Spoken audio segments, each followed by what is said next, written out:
The invitation never came. Not by mail, not by text, not even one of those lazy family group messages with glittery gifts and fake cheer. But I found out anyway because my aunt posted the save the date on Facebook. Can't wait to celebrate Evan and Kara. The big day's almost here. And just like that, I knew my brother was getting married, and I wasn't invited. I didn't react right away. I didn't scream or cry or call anyone to ask why. I just sat on the edge of my bed, holding my phone, reading every comment like it was some riddle I was supposed to solve. I waited 2 days before I asked. It was my mom who picked up. I kept it simple. I saw the post. Is it true? She didn't even hesitate. Yes, sweetie. It's a small wedding. Just the people who make the couple feel at peace.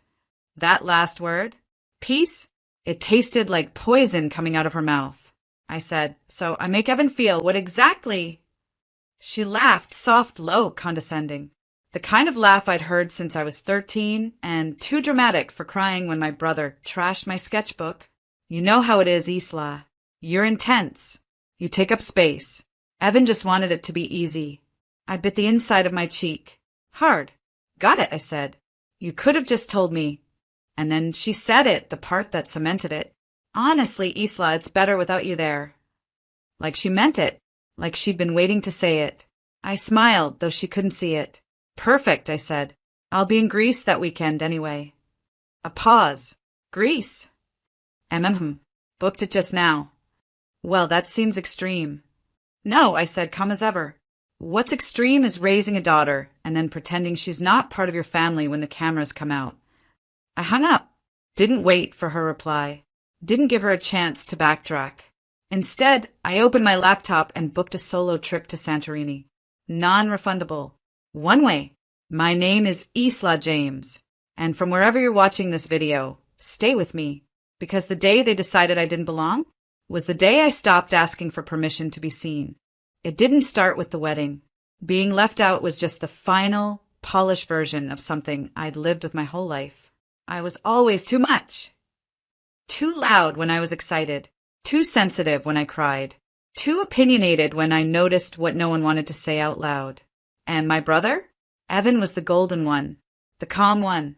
The center of the family. He could skip my birthday and still be praised for working hard.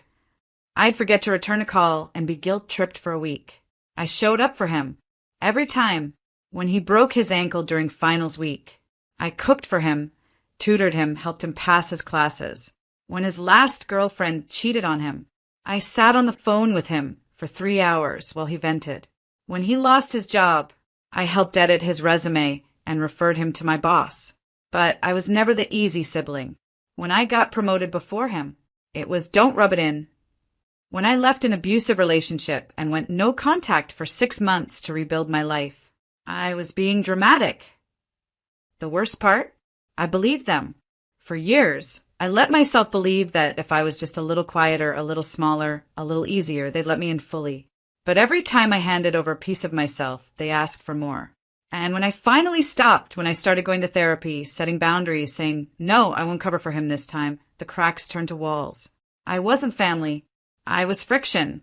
And friction doesn't make it onto the guest list. So no, the wedding wasn't the betrayal. The betrayal was the decades of rewrites. The years I was cast as the overreactor, the outsider, the difficult one, just because I dared to say, this hurts. And the wedding? That was just the moment they finally said it out loud. We like it better without you. Fine. I'd spent enough time trying to squeeze into a frame that never fit. I wasn't going to shrink myself one more time for the sake of a photo. Let them have their perfect little wedding. Let them keep their clean story. Because I wasn't going to be the background anymore. I was going to be in Greece, smiling in every picture. There was something liberating about packing a suitcase with no one else's expectations folded inside. No gifts to bring. No emotionally loaded dresses chosen for family harmony.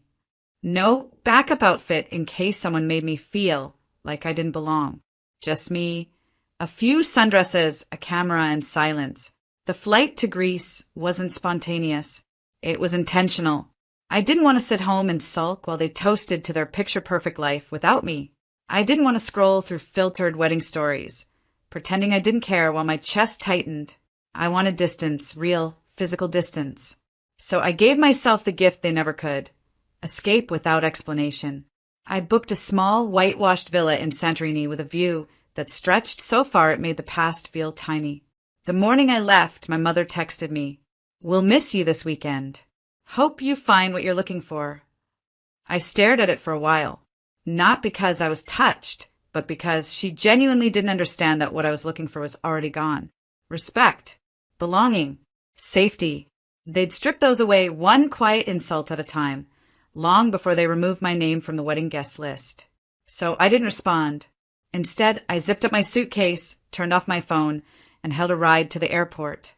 On the plane, I watched the sunrise. Not through a screen, not for a post, just watched it.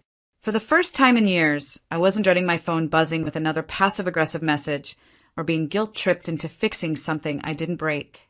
I landed in Greece with no one waiting for me, and I felt lighter than I had in years. I wandered the narrow, blue-trimmed streets, barefoot in places, letting the island hold me without asking me to be anything but myself. One afternoon, I bought myself a gold ring from a market vendor. Nothing fancy, just something beautiful and whole, like I was finally learning to be. I posted a photo that night, just my hand on a balcony railing, ring glinting in the sun, wine glass in the background, and one caption: "Turns out, peace looks better without permission." No names, no shade, just truth. Within minutes, the comments rolled in. Some from friends, some from family, and one from a name I hadn't seen in months: Cara, Evan's fiancé. "Wow, you look radiant. Hope you're doing well, Yellowheart." I didn't respond, but I smiled, because somewhere someone was realizing I wasn't sulking in a bedroom. I wasn't mourning an invitation that never came. I was living, and I wasn't going to ask them to notice anymore. I was just going to keep being impossible to ignore. Santorini didn't feel like revenge. It felt like reclamation. Every morning, I opened balcony doors and let the breeze rush in, warm, salty, gentle, the exact opposite of the house I grew up in. I didn't check the wedding countdown, didn't peek at guest lists. I wasn't avoiding it. I had simply outgrown it. Instead, I took photos. Not selfies. Photos of the sea spilling over white rooftops, of olive trees dancing in the wind, of myself occasionally smiling, yes, but not for anyone but me. I posted them quietly, without hashtags or attention-seeking captions. But people noticed anyway. The comments started light. "You look so peaceful. Living the dream. I thought you were going to Evan's wedding." That last one came from an old classmate, someone who didn't mean harm, just didn't know the script had changed. I didn't answer, but I could feel the questions multiplying back home, because while I was floating in the Aegean Sea, my absence was beginning to ripple across the picture-perfect wedding. I didn't plan it. I didn't need to. All I did was step out of the frame, and suddenly the image didn't hold the same weight. Mia, my cousin, texted me, "They're acting weird. Everyone's asking where you are. Even Cara looks confused." Then another, "Did you really go to Greece?" I sent her a single photo, my feet in the sand, a white chapel in the distance, ocean behind it like a promise. She replied with a heart. No words, just understanding, because Mia had always seen me. Quietly, softly. She never defended me out loud, but she never laughed at their jokes either. I posted again the next night. A photo of my dinner table, just one plate, one wine glass, sunset dripping down the wall behind it. The caption? "Some tables are better when you sit alone." That one hit differently. I didn't tag anyone, didn't even link it to the wedding. But within hours, my inbox was full. Family friends, co-workers, even Cara's maid of honor, someone I'd barely met once, messaged, "Wait, why aren't you at the wedding?" And that's when I realized something. They hadn't told people. They'd cut me out quietly, without explanation, as if I was the problem and their perfect image would hold without me. But now, their silence was cracking, because I wasn't hiding in shame. I was glowing in Greece, and every photo I posted, every quiet joy I shared, made their story harder to tell. They could paint me as dramatic until I looked peaceful. They could call me selfish until I looked free. They could say I wasn't missed until people started asking where I was. And just like that, the girl they tried to erase became the headline they couldn't control. The wedding day came and went without a word from me, but the silence I left behind, that showed up on time and loud. I woke up late that morning, the Greek sun spilling across my bed. I had no alarms, no obligations, no outfit to approve or speech to rehearse. I pulled the curtains open and just stood there for a moment, barefoot on the cool tile floor, watching the white rooftops glow under the rising light. Back in California, the ceremony would be starting in a few hours. I poured myself a coffee, ate breakfast slowly, watched the sea shift colors like it was breathing with me. Then I opened my phone, not to check the wedding feed, but to post my own view. It was a short video, a pan across the bay, my hand reaching for my coffee cup, my toes dipped in a pool. The caption? Peace. No RSVP required. I didn't think much of it, but by noon, my cousin Mia had messaged me again. Okay, things are awkward. Everyone's asking where you are. Your name came up twice before appetizers even hit the table. Then, 30 minutes later, Kara's dad just asked Evan why his sister didn't show. His answer? She had other plans. I laughed out loud. He wasn't lying, but he didn't say why. And apparently no one else could explain it either, because they hadn't planned for that part. They thought I'd just disappear quietly. But instead, I'd become a question they didn't have an answer for. Back at the wedding, things weren't going according to script. Mia's updates kept coming in between photos of my fresh seafood lunch and a boat ride I hadn't even planned. People are confused. Aunt Teresa is trying to cover for it, but she doesn't even know the full story. Kara looks tense. Your mom's trying to act like nothing's wrong, but she's fidgeting like crazy. And then came the best one. Your post is going around the room. I swear I saw Evan clench his jaw. I didn't respond right away, just stared at the sea and let the breeze wrap around me like the softest no thank you I've ever given. The wedding went on without me, technically, but apparently my name hung in the air like fog. There was an empty chair at the family table that no one would claim. No one wanted to admit why it was there. That chair wasn't just empty. It was mine, and it echoed louder than a toast. Mia sent one more message at the end of the night. Everyone saying it felt off. Beautiful but cold. Like something important was missing. I smiled, because I wasn't missing. I was finally exactly where I belonged. The morning after the wedding, I hiked a cliffside trail that overlooked the sea. I didn't check my phone, didn't refresh any feeds, didn't scroll for glimpses of the ceremony I'd been erased from. I already knew what I needed to know. They noticed my absence. They just didn't know what to do with it. For years, I thought I was the broken piece in a perfect picture. I was the difficult one, the too emotional one, the why can't you just let it go one. But the truth had been clearer than I'd ever allowed myself to admit. I wasn't difficult. I was aware. I saw things they didn't want named. I called out behavior that was easier for them to pretend wasn't there. I remembered every time someone cried in silence and no one reached for them, and I dared to say, this isn't okay. They didn't exclude me from the wedding because I didn't belong.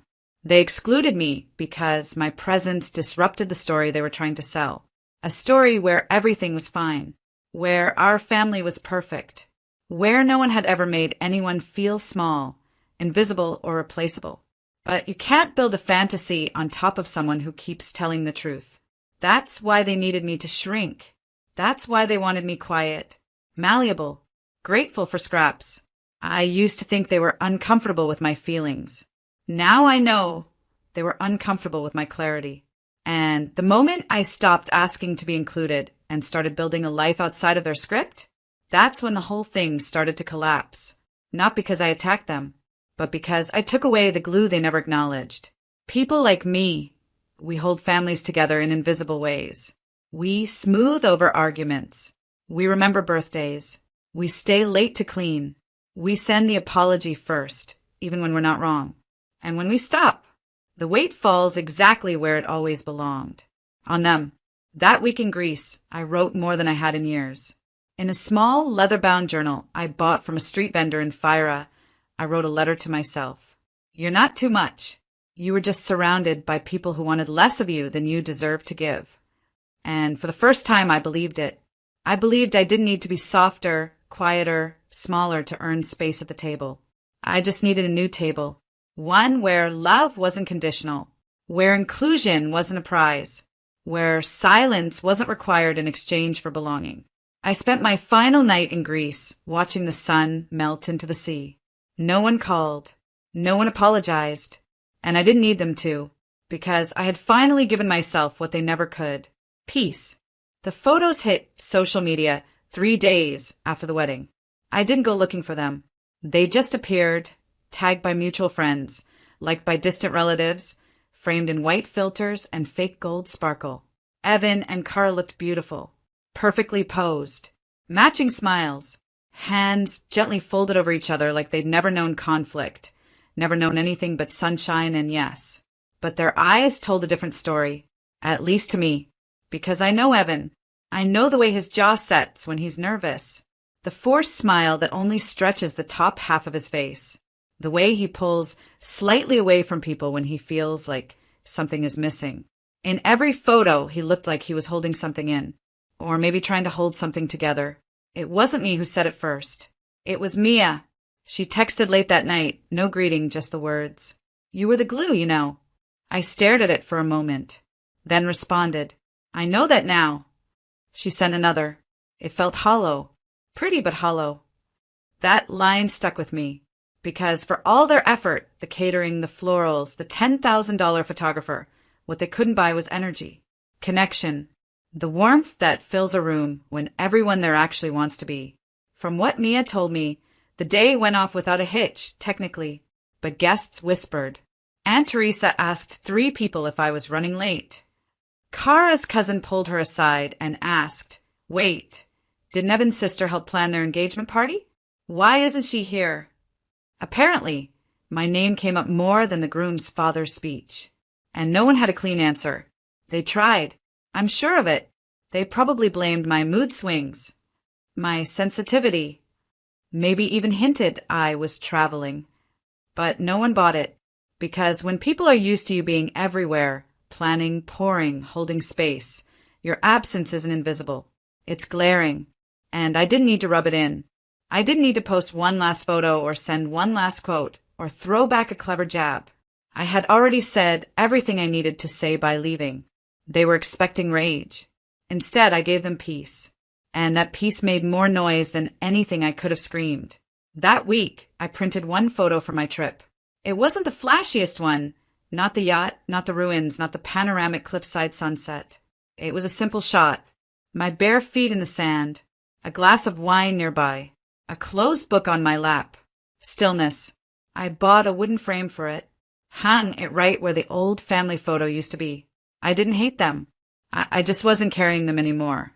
And in that stillness, something softened in me.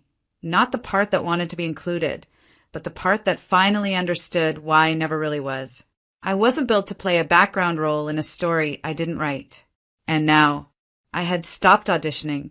Somewhere along the way, I stopped checking for messages from them. It wasn't a decision. It was a shift, a subtle internal rewiring. I just no longer needed to know what they thought. I didn't need the apology, didn't need the explanation, didn't even need the justification for why they did what they did. Because I finally understood something no one had ever said to me directly. I wasn't the problem. I was the mirror.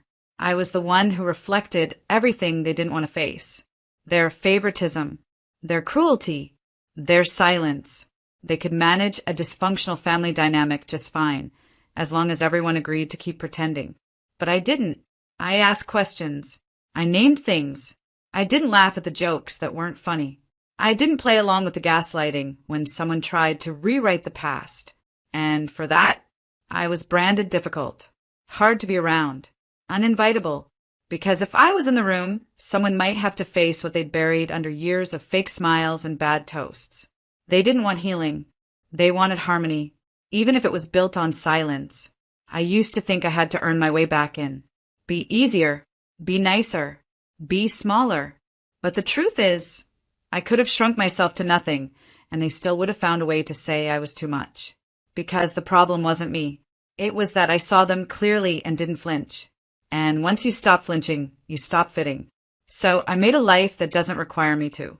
A few months after the wedding, I hosted a dinner at my apartment. Not a party, just a gathering.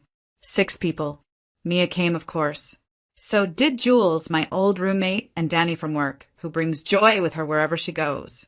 A couple I met at the wine shop arrived late with homemade bread and 2 extra chairs. We sat around my small table and passed food like it was ceremony. There were no speeches, no performances, just laughter. Real, loose laughter, the kind that rises from the chest and doesn't care who's watching. At one point, Mia leaned over and said, this is what family feels like. And I nodded, because she was right. Family isn't who claims you when you're useful.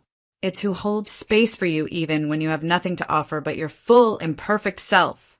I still think about that wedding sometimes. Not with sadness, not even anger, just awareness. They'll tell their version of it forever. How I chose to miss it, how I distanced myself, how I overreacted. That's fine. Let them have their story, because I have mine. And mine is quieter but truer. Mine is about walking away from a table that only served guilt. Mine is about sitting alone in Greece and realizing I was never hard to love. I was just surrounded by people who didn't know how. Mine is about becoming a woman who no longer needs to be seen by the wrong people because she's finally seen by herself. So no, I wasn't the problem. I was the reminder of what they did, of what they ignored, of what they lost when they pushed me away. And now I'm the one who chooses where I go, who I hold, what I build. And I choose peace, the kind you don't have to beg for.